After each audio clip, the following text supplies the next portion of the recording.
மாமா ஏங்க சின்ன பிள்ளை மாதிரி விளையாடிட்டு இருக்க? சொல்றதை கேளு மாமா, உன் விதி யாரும் மாத்த முடியாது. போய் ஏன் மாத்தல? நான் சொன்னத சைக்கிள் அம்மா வந்துட்டா. தலையில கால் போட்ட பார்த்தா அவ்வளவுதான். அவன் சுயத்தை காட்டிடுவான்.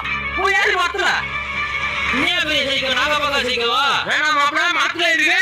ஏய் இதாவே எவ்வளோ? மாப்பிள ஏ மாமா சிங்கிள் சொல்லிட்டு எக்ஸாம் இருக்கா? இவனா சைக்கிள்? ஏ மாப்பிள வேணாம்டா, கொஞ்சம் வித்தியாசமா என்ன ஏதோ வித்தியாசமா பண்ணுவான்னு. ஏய்